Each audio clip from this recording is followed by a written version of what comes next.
제가 우리 포럼 인터내셔널 하잖아요. 모세 통장 앞에 하는데 거기 외국인 학생들이 많이 온단 말이에요.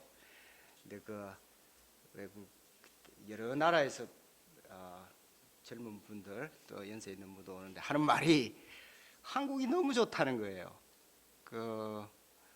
그리고 여름도 특히 너무 좋다는 거예요. 우리나라가 너무 아름답고 사람들이 활기차고 좋다고 그래요. 여름이 우린 더운데 아주 좋다는 거예요. 그래서 제가 보니까 우리 왜 그런 거 아니에요. 우리나라가 굉장히 부유한 나라예요.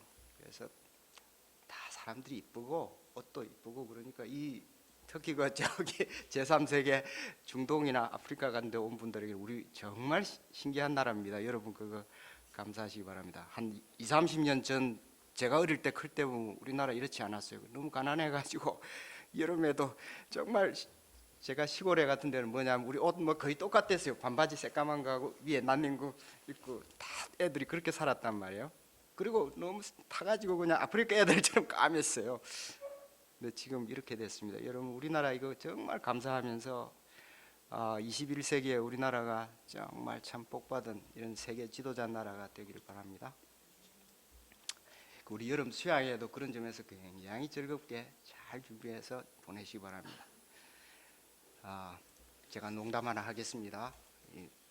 어떤 얘기인가 하니 이건 요즘 이제 미혼 여성들의 마음에 관한 얘기래요. 미국의 어떤 분이 허즈밴드 몰이라는 백화점을 만들었대요. 그게 뭔가 하니 젊은 여성들이 어떤 남편을 사갈 것인가 한 그래요. 이 백화점이 6층이랍니다. 6층에서 이제 여기에 올 수 있는 분들은 미혼이어야 하고 한 20대 초반 아주 젊은 분이고 백화점에 갈 때는 한 사람만 딱 들어가서 딱 남편을 이제 쇼핑을 하게 한답니다. 근데 1층에는 어떤 남편이 있었는가 하니 이 남자는 직업이 있습니다. 이런 남편이에요. 그렇게 여성분이 한 분 가서 이제 자기가 살 수 있는 사는 거 1층에 약간 시시하다 생각해나 봐요. 그래서 2층으로 간답니다. 그러면은 이 남자는 직업이 있고 아이들하고 잘 놉니다. 그렇대요. 약간 가정적이다 이런 뜻이죠. 그래서 그래도 다 3층으로 딱 올라간답니다. 그 3층에 가면 이 남자는 직장이 있고 아이들하고 잘 놀아주고 그리고 차가 좋습니다. 그런데 약간 부자란 뜻이죠. 그래도 이 여성이 4층으로 간대요. 4층으로 가면 이 남자는 직장이 있고 아이들하고 잘 놀아주고 차가 멋있고 그리고 핸섬합니다. 키도 크고 잘생겼다 그런 뜻이랍니다. 4층인데 근데 또 올라간대요. 5층에 가니까 이 남자는 직장이 있고 아이들하고 잘 놀아주고 차가 좋고 아주 핸섬하고 그리고 로맨틱합니다. 5층이. 로맨틱하니까 때마다 꽃도 잘 사주고 이제 여행도 잘 가지고 이런 남편감이에요. 근데 여성이 6층 간답니다. 6층에 가니까 텅 비었대요. 당신의 남편감은 지구에 없습니다. 그래서 근데 대부분의 여성들이 6층까지 올라가 있다 그랬습니다. 예. 좋습니다. 오늘 말씀의 제목은 바람과 바다에게 명하시다. 이거 부제는 신이신 예수님입니다. 예수님의 신성에 관한 말씀입니다. 신이신 예수님. 본문은 마가복음 4장 36절로 41절이고 요절은 39절입니다. 39절 말씀을 다 같이 읽어보겠습니다. 39절 시작. 예수께서 깨어 바람을 꾸짖으시며 바다들을 이르시되 잠잠하라 고요하라 하시니 바람이 그치고 아주 잔잔해지더라. 아멘. 기도하겠습니다. 아버지시여 이 시간 우리를 도우시고 사랑하시고 축복하신 줄 믿습니다.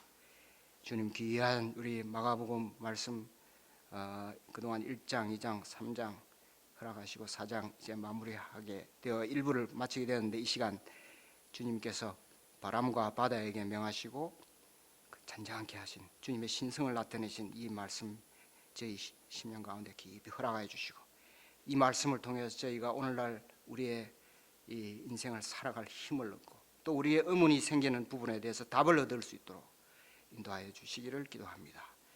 예수님 이름으로 기도합니다. 아멘. 오늘 10강 말씀입니다. 마가복음 10강 말씀이고 마가복음 4장 마지막 부분인데, 이 부분은 우리 마가복음을 전체로 마가복음 1장부터 16장까지 되어 있잖아요. 그 마가복음을 세 부분으로 크게 주제별로 나눌 때 첫째 부분 제1부의 마지막 말씀입니다. 마지막 말씀이고, 그동안 저희가 이제 예수님께서 공생의 사역을 시작하신 것, 그리고 12제자를 부르신 것, 병자들을 고치시고, 또 안식일 문제 토론하시고, 또 가족 일에 대해서도 말씀하시고, 또 천국 비유도 말씀하시고, 다양한 주제로 말씀하셨잖아요. 그 주제 말씀에 오늘 마무리 결론을 맺는 것입니다. 그리고 이제부터 5장부터 10장까지는 이제 2부로서, 여기는 마가복음 우리 말씀 자세히 보면 이때는 예수님께서 사역을 하시면서 그 제자들을 자꾸 인발을 시키세요. 그리고 제자들을 좀 가르치시고, 어떤 때는 굉장히 강하게 이렇게 훈련을 시키시고 그래요. 그래서 이 부분은, 두 번째 파트는 제자를 가르치신 예수님 파트입니다. 그리고 11장부터 16장까지는 예수님께서 예루살렘에 들어가셔서 그 인류의 역사에 대해서 강의를 많이 하세요. 인간의 본질이나 인류의 역사에게 말씀하시고, 십자가에 죽으시는, 그리고 부활해서 하늘나라 가시는 그런 부분이 이제 세 번째 파트가 되겠어요. 그래서 오늘은 그 제1장 마지막으로 그 핵심이 뭔가 하니, 예수님은 신이시다 하는 것입니다. Jesus is God. 예수님의 신성을 나타내시고, 또 한 가지 주제는 너희가 믿음이 있는가? 믿음이 무엇인가? 이 믿음이 무엇인가? 이 문제는 사람의 근본 문제가 무엇인가? 우리 사람의 참 깊이 있는 근본 문제가 무엇인가? 이 부분을 가르쳐 주신다 보게 되겠습니다. 이 시간 우리가 예수님의 신성과 또 우리 인간이 가질 수 있는 믿음에 대해서 진리를 배울 수 있으면 좋겠습니다. 제가 1, 2, 3 세 가지로 나누겠습니다. 1. 광풍이 불어오다 말씀이에요. 36, 37절입니다. 우리 36절을 보겠습니다. 36절 말씀을 다 같이 한번 읽어보겠습니다. 36절 시작. 그들이 무리를 떠나 예수를 배에 계신 그대로 모시고 가며 다른 배들도 함께 하시니. 아주 참 재미난 광경입니다.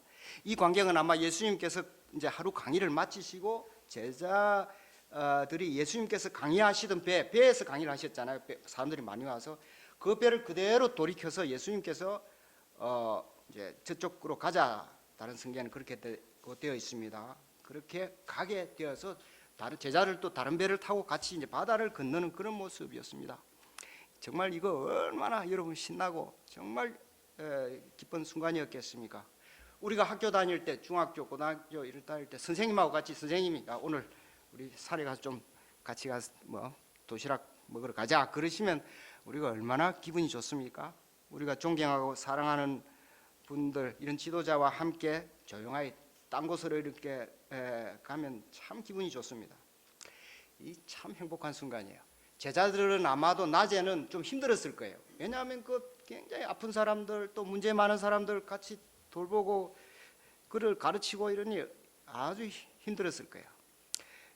그러나 이렇게 주님과 같이 그 아름다운 갈릴리 호수에 뱃놀이를 하는 거죠. 이렇게 가니까 그 고생했던 것들이 눈 녹듯이 사라져요. 우리 사람이 그렇습니다. 힘들어도 뭔가 즐거운 일이 있으면 쫙 잊혀져 버려요. 그게 참 좋습니다.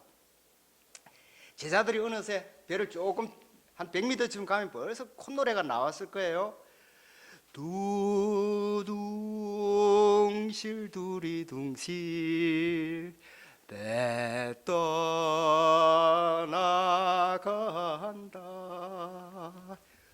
물 맑은 봄바다에, 이렇게 막 노래했을 거예요. 그리고 어떤 제자는 아마 악기 같은 거 하나 끝내서 아마 띵까띵까 이렇게 아마 악기를 치고 배철을 치면서 아마 즐겁게 갔을 겁니다. 얼마나 이게 참 즐겁습니까? 사실은 우리 인생이 이렇게 돼야 되는 거예요. 이게 맞습니다. 우리 인생이라는 것이 낮에는 좀 직장 생활하고 공부하고 좀 힘들긴 하지만 저녁에 집에 가서 가족들을 만나고 또 푹 쉴 걸 생각하면 기분이 좋고, 이렇게 하루하루 새롭고 이 설레고 이런 것이 이제 인생인 것입니다. 마치 천국 비유하신 주님 말씀처럼 씨가 싹이 나고 잎이 나고 꽃이 피고 열매 맺고 또 씨 뿌리고 이렇게 하는 것처럼 우리 인생이 이렇게 반복이 계속되는 게 정상입니다. 매일이 새롭고 매 순간이 다 새롭고 가슴 설레고 즐겁고 예수님과 같이 배 타고 가는 것처럼 이런 것이 우리의 인생입니다. 그런데 정말 여러분 현실이 이렇습니까? 원래 이 즐겁고 소망스러운 이것이 인생 항해의 꿈이지만 현실에서는 약간 그렇지가 않죠. 광풍이 몰아칩니다. 제자들이 예수님과 함께 한 그 배에도 광풍이 몰아쳤습니다. 37절을 보십시오. 우리 37절을 이진광 박사님 읽어주시겠습니다. 37절 말씀을 이진광 박사님 읽어주시겠습니다.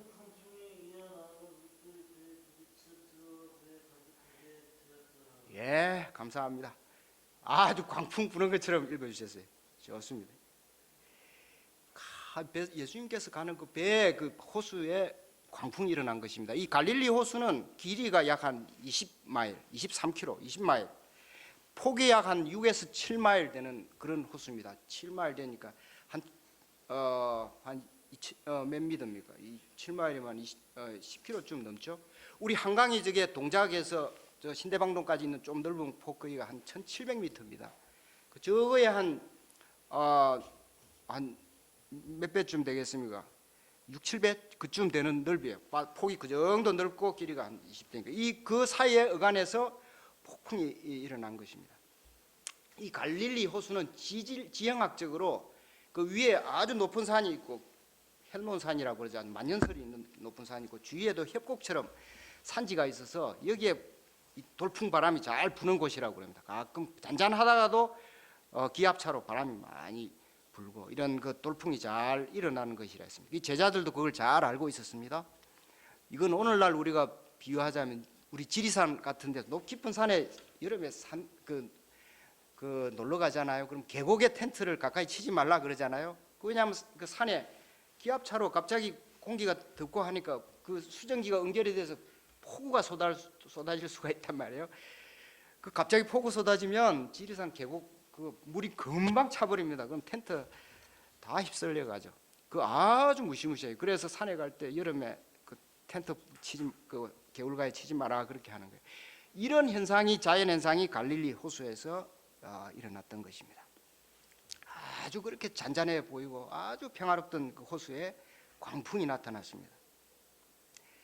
그 NIV 성경에서도 보면 이거를 a furious squall came up, a furious squall came up이라 아주 돌풍이 무시무시한 돌풍이 불었다 했습니다.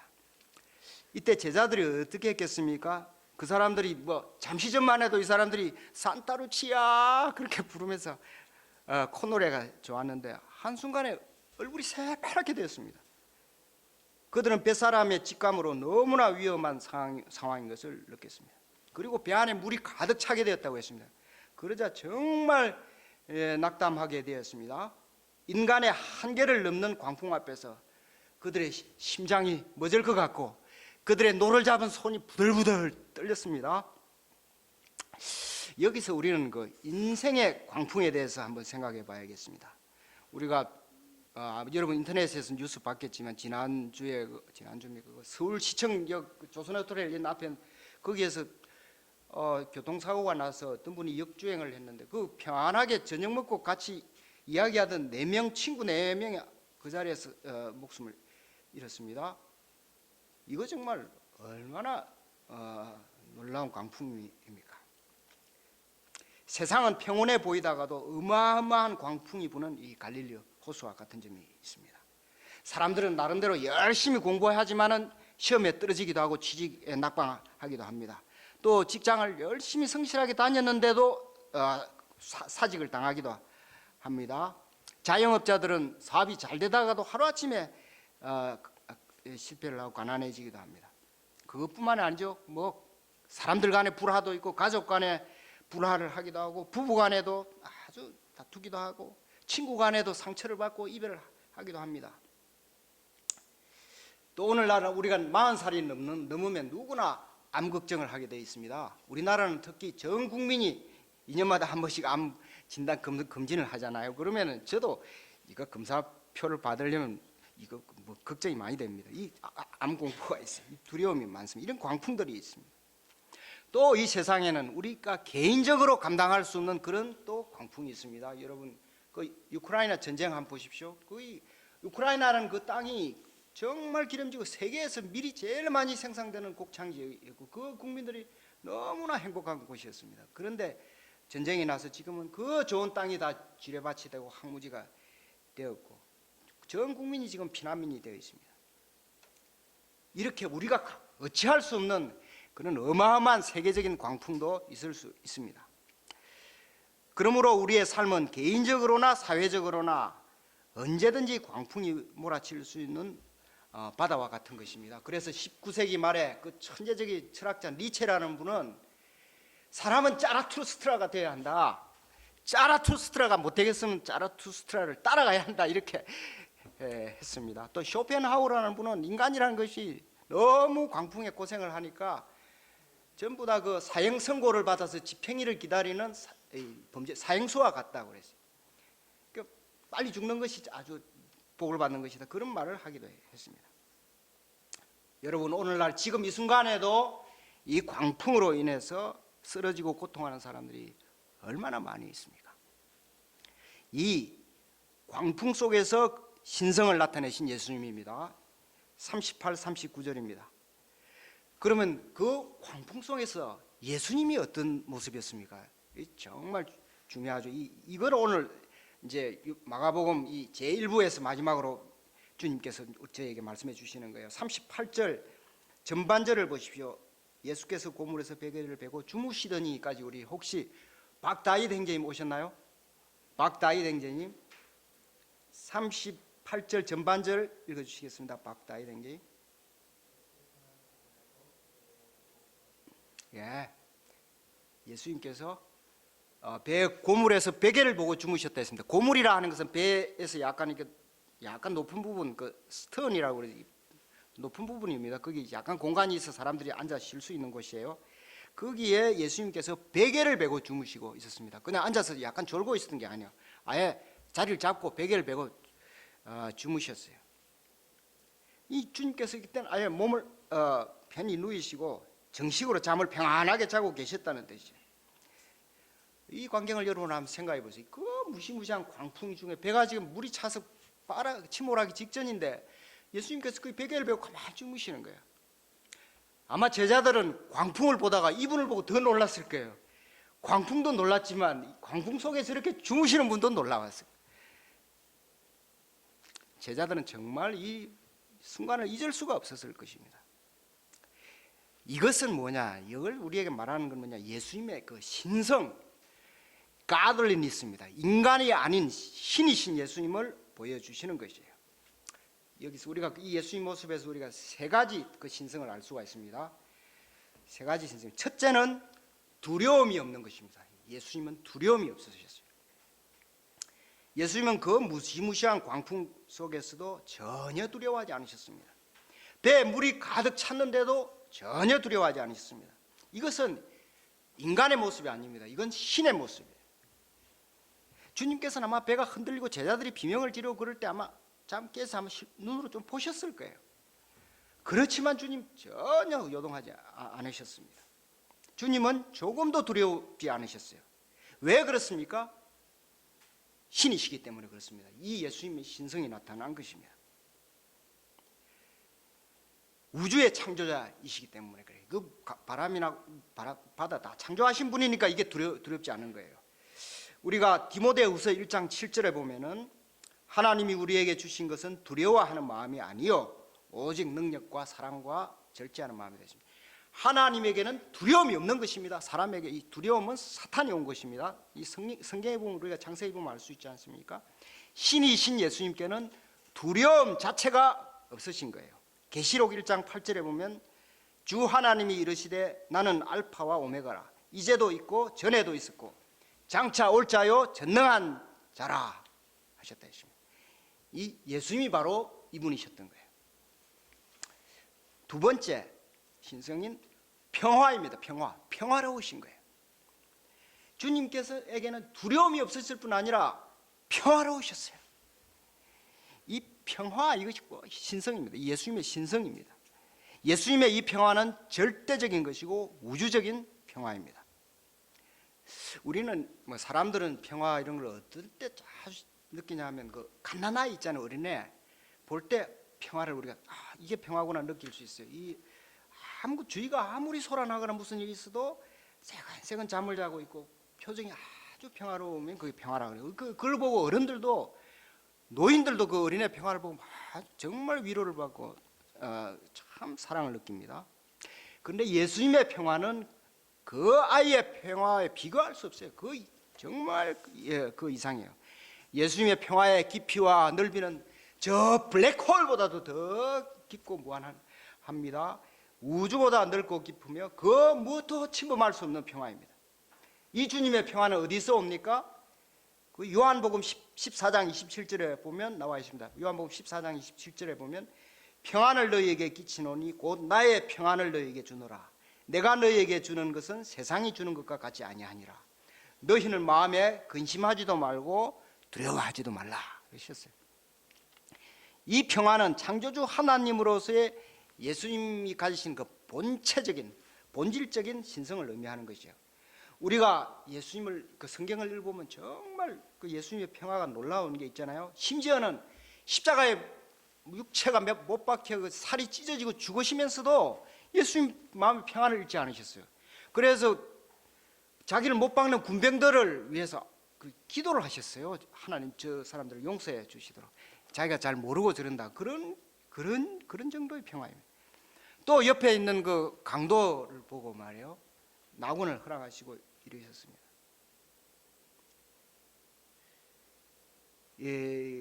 정말 이것이 예수님의 신성입니다. 또 부활하셔서 그 제자들 볼 때도 예수님 제일 먼저 하신 말씀이 Peace be with you. 평안을 주노라. 평안하냐 이렇게 말씀하셨어요. 이 주님은 이 평화의 신성이 있으세요. 그리고 우리 기독인들에게도 오늘날 여러분 혹시 신앙생활하고 그렇게 예수님 믿고 난 이후에 전에 모르던 마음의 평화, 어떤 상황에서 이 세상에 내가 만일에 믿음이 없었으면 이거 못 느꼈을 건데 이것이 있다는 걸 느낀 그게 성령님 주시는 그 평안입니다. 예수님 신성이 주님 우리 마음에 주신 거예요. 이 평화를 나타내신 거예요. 세 번째는 그 신성은 뭐냐 하면 전능하신 것입니다. 능력입니다. 38절 하반절과 39절을 보십시오. 38절 하반절과 39절. 우리 민성행제님 오셨나요? 민성행제님 38절 하반절 선생님이여부터 39절 잔잔하여 지니라까지 읽어보겠습니다. 민성행제님.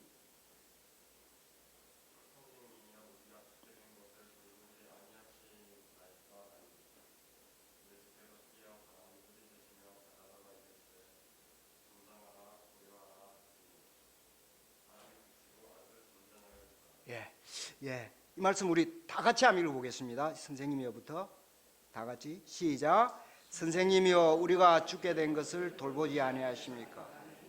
예수께서 깨어 바다들어 이르시되 잠잠하라 고요하라 하시니 바람이 그치고 아주 잔잔해지더라. 예, 정말 놀라운 말씀입니다. 우리 성경에서 꼭 잊지 말아야 될 부분 이런 말씀입니다. 제자들이 그때 너무 급해서 예수님 정말 바짓가라이를 붙들겨 말했습니다. 아이고 선생님 이게 무엇입니까? 다 죽게 됐는데 그렇게 이게 말이 됩니까? 이렇게 제자들이 예수님 흔들면서 그랬단 말이에요. 아마 예수님 붙들고 아마 울부짖었을 거예요. 그때 그들의 눈에는 두려움 없이 평안히 주무신 예수님이 원망스러웠어요. 예수님이 그 어려운 순간에 자신들을 돌보지 않는다고 생각했습니까? 우리를 돌보지 않는다. 예수님 무심하다. 예수님 정말 이기적이다. 이렇게 생각했을지 몰라요. 전에는 몰랐는데 정말 이기적이시구나. 그렇게 생각해요. 그런데 말이에요. 그렇게 하는데 예수님께서 그때 뭐 일어나신 것도 아니에요. 그냥 고개를 돌리시고는 바다를 꾸짖으시고는 조용히 그냥 잠잠하라. 고요하라 하셨다는 거예요. Be quiet. 근데 그 말씀이 바람과 바다가 정말 찍소리를 못하고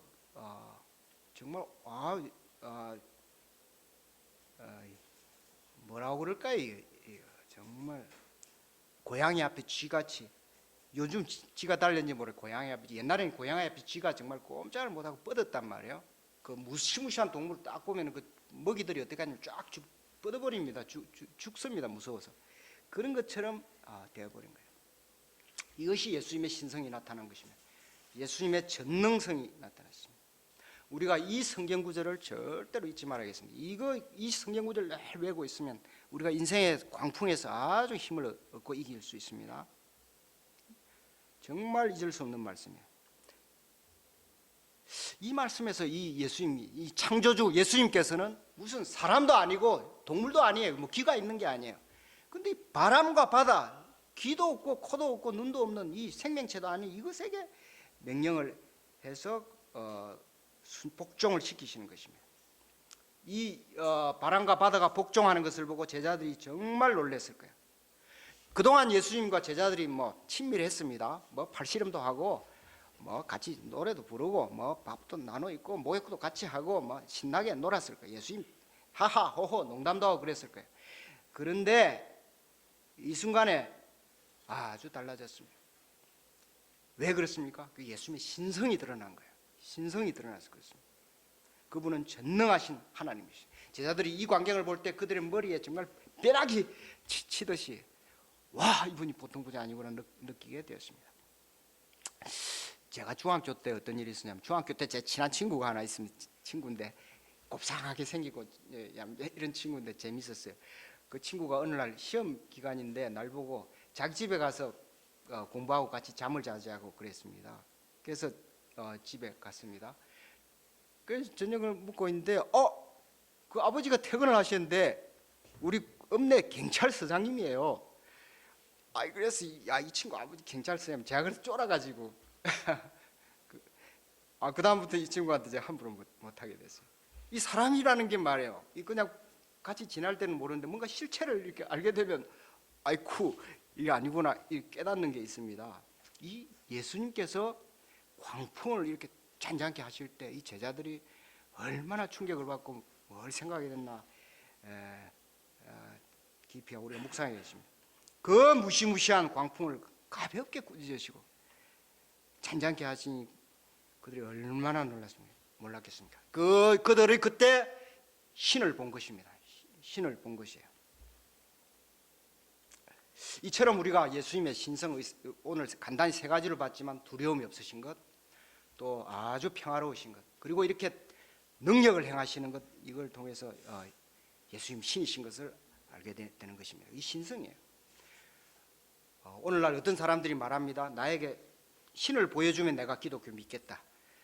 내가 전능한 자를 내가 얼굴을 보면 만나면 신을 만나면 내가 믿음을 갖겠다 그러잖아요. 그분에게 이 구절을 읽어주시면 됩니다. 성경에는 예수님이 신이신 것, 이 신성이 정말 많이 나와요. 그 성경 자체가 그런 책이에요. 그 성경을 한번 읽어보세요 그러시든지 안 되면 요 구절을 보여주시면 답이 됩니다. 뭐 우리가 우리 말로 여러 가지로 설명을 할 필요가 없습니다. 3. 어찌하여 믿음이 없느냐? 40절 말씀이에요. 40절을 보십시오. 40절 말씀. 우리 40절 말씀을 우리 김다한, 김지연 우리 부부께서 읽어주시겠습니다. 40절 말씀 부탁드릴게요. 두 분.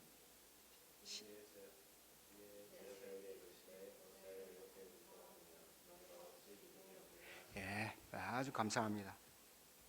하나님께서 이 가정을 축복해 주시길 간절히 기도합니다. 예, 신성을 나타내신 예수님께서 인간인 제자들에게 하신 말씀이 정말, 인간인 제자들에게 예수님 다른 말씀 하실 수 있잖아요. 아이고 내가 조금 졸아서 미안하다, 고생했다 그러든가 뭐 아이고 좀 놀랐지 그렇게 하든지 다른 말씀인데 그게 아니에요. 예수님께서 제자들에게 어찌하여 이렇게 무서워하느냐, 너희가 어찌 믿음이 없느냐 이렇게 하신 거예요. 이게 아주 중요한 하나님의 말씀입니다. 즉 주님은 제자들의 근본 문제, 또 어떻게 보면 인간의 근본 문제를 말씀하신 거예요. 그것이 뭐냐? 한마디로 말하면 믿음이 없는 거예요. 우리 인생, 우리 인간 모든 사람, 남녀노소, 백인, 흑인, 황족, 인종 모든 것 포함해서 문제가 믿음이 없는 것입니다. 예수님에 의하면 믿음이 없으니 광풍이 무서워한다 이것입니다. 모든 인간은 광풍을 무서워함으로 믿음이 없는 것이죠. 그 믿음이라는 게 무엇입니까?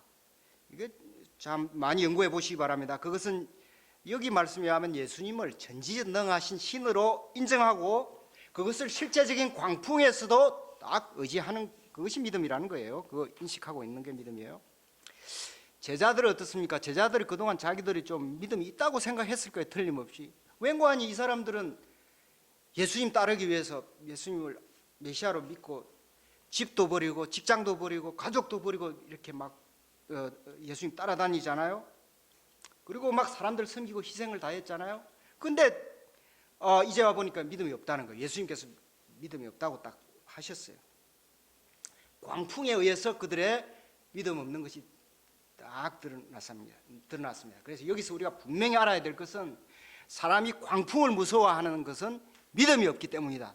딱 그것입니다. 이 성경은 복잡하지가 않아요. 하나님은 이런 그 사람들의 문제에 대해서 뭐 애둘러 말하거나 이렇게 아주 복잡하게 설명하지 않으세요. 믿음이 없어 그렇다 그러십니다. 인생 항로에서 광풍을 무서워하고 광풍을 피하려고 혹시나 광풍이 나에게 닥치면 어떡하나 이렇게 살아가는 것은 믿음이 없는 것입니다. 제가 어떤 모임에 갔더니 무섭게 표가 크게 붙었는가 하니 꽃길만 걸으세요 그런 구절이 크게 붙어서 꽃길만 걸으래 사람에게. 그래서 그 말이 듣기에는 아주 좋고 축복하는 것 말 같고 참 위로하는 말 같지만 사실은 우리가 기독교적으로 잘 보면 예수님 편에서 오늘 말씀에 근거해서 보면 참 믿음이 없는 말이에요. 이 사람은 뭔가 아니 인생에 광풍이 없고 꽃길이면 아주 좋겠다 그런 문제 소망을 가진 것이죠. 그것은 믿음이 없는 말이에요. 믿음이 있는 사람은 뭔가 아니 인생이 꽃길이면 꽃길이라 좋고 광풍이면 광풍도 좋다 이런 거예요. 광풍이 와도 이길 수 있고 꽃길도 좋고 인생에 광풍이 오는 것은 너무나 당연하고 아무런 무서울 것이 없다 이렇게 생각하는 것이 이제 예수님이 원하시는 믿음입니다. 광풍은 예수님과 함께하는 자에게는 아무것도 아니기 때문이고 오히려 그것이 전지전능하신 주님을 체험하는 귀한 축복이기 때문에 우리 믿음의 사람에게는 이 광풍이 좀 필요합니다. 그 광풍이 있어야 믿음이 성장하고 자기 자신을 좀 알게 돼 있어요. 우리가 이걸 어떻게 적용하냐면 우리 한국 사람들 요즘 저도 친구들 만나면 그런데 한국 사람들이 북한 핵무기를 무서워하잖아요. 그러니까 무서워하니까 김정은 저 사람이 신이 났어요. 아주 그 핵무기 가지고 그냥 걸핏하면은 그걸 가지고 사람들 겁을 주고 그래. 그런데 우리가 믿음 있는 사람 우리 크리스천들 어떻게 생각해야 되느냐 하면은 핵무기 전혀 문제 없고 핵 쏘아라. 핵무기 와도 나는 교회 나와서 기도하겠고 그리고 나는 교회 섬기고 직장 섬기고 사회 사람들 섬기고 내 믿음으로 살겠다 이거예요. 핵무기 나면 나는 재산을 빼돌려서 외국에 도망가겠다 이건 믿음이 없는 사람이에요. 그렇지 않습니다. 꽃길만 가는 것이 아니라 광풍에 대해서 우리가 이런 생각을 갖는 것이 예수님이 원하시는 믿음이 있는 것입니다. 우리가 사막이나 광야라도 믿음으로 꽃길을 만들어 가겠다 이렇게 생각하는 것이 믿음입니다. 그래서 오늘 우리 마가복음 1부의 아주 결론적인 말씀이에요. 41절을 보십시오. 41절 말씀을 다 같이 읽어보겠습니다. 41절 시작. 그들이 심히 두려워하며 서로 말하되 그가 누구이기에 바람과 바다도 순종하는가 하더라. 제자들은 이 예수님을 보고 심히 두려워하게 되었습니다. Terrified, they were terrified. 심히 두려워하겠다 이렇게 표현이 되어 있습니다.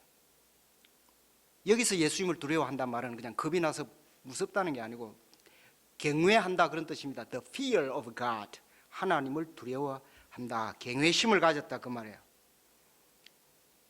그러니까 이 연약하고 죄인되고 아주 겁이 많은 이 사람들이 예수님의 신성을 보고 그 영원하신 창조주 하나님을 알고 우와 이분이 두려워해야겠다 생각했다는 것입니다. 그래서 사람이 두려워해야 할 자를 두려워해야 된다고 그랬습니다. 그러니까 우리가 아무거나 두려워할 게 아니고 예수님을 두려워하면 다른 두려움이 다 사라지는 것입니다. 그 두려움이에요. 이 그 예수님을 두려워하는 것, 이건 정말 큰 은혜요 축복입니다. 아마 제자들의 일생, 그 인생길을 바꾸는 순간이었다, 그렇게 볼 수 있겠습니다.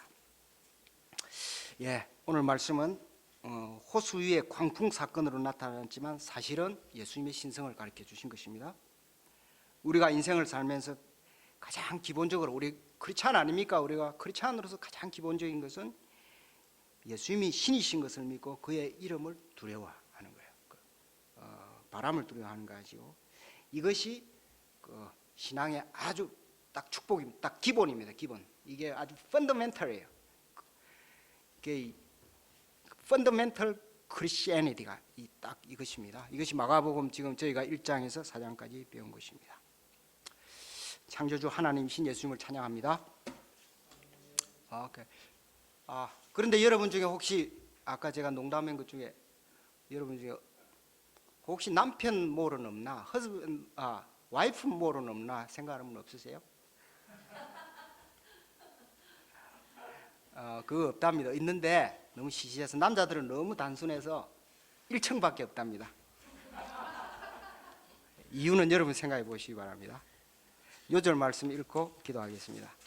요절 말씀 39절 같이 읽겠습니다. 시작. 예수께서 깨어 바람을 꾸짖으시며 바다들을 이르시되 잠잠하라 고요하라 하시니 바람이 그치고 아주 잔잔해지네. 아버지시여, 이 시간 저희들을 극히 사랑하셔서 마가복음 4장 35절로 41절 말씀 주신 것 감사하나이다. 저희가 예수님을 잘 알고 이 신이신 예수님, 창조주신 예수님 믿게 하여 주시길 기도합니다. 그래서 우리 인생의 모든 허접한 천박한 광풍들을 예수님을 두려워함으로 다 이기고, 비록 온 세상이 광야와 같고 사막과 같아도 꽃길로 만들 수 있는 믿음의 사람들 되게 도와주세요. 예수님 이름으로 기도하옵나이다. 아멘.